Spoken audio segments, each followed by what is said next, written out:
here. Huh? Time, pastime for them. The first game show where the thoughts of men are finally taken into consideration because we're paying our All right, first thing first is to meet our celebrity advisor. You see him on NBC and Showtime. He's a comedy beast. Show some up for Alonzo. Floating in the building. I'm here to show him that the mind of a man can think about more than one thing on occasion.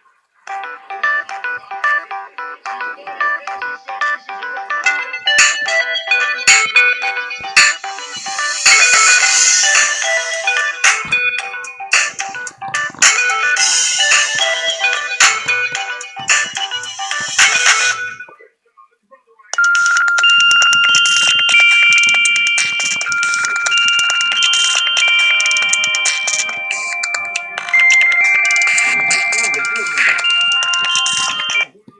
You tried to turn it on.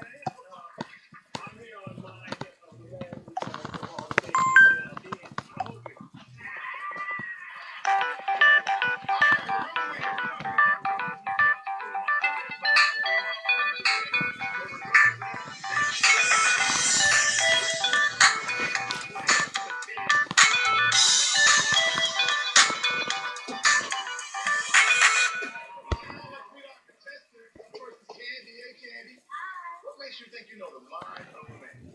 Well, I work as a Lyft driver here in LA, which means I pick up a lot of drunk guys.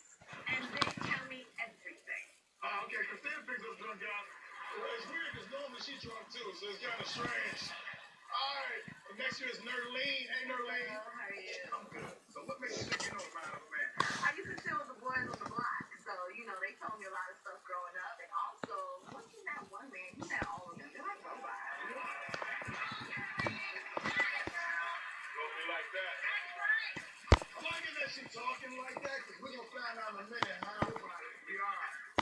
You better get all these damn questions right. How about that? I'm going to feel like no money, no money, no money, no money, no money, no money, no money. All right? Candy, Nerlene, you ready to play this game? Here's how the game works. We ask 100 men a series of multiple choice questions.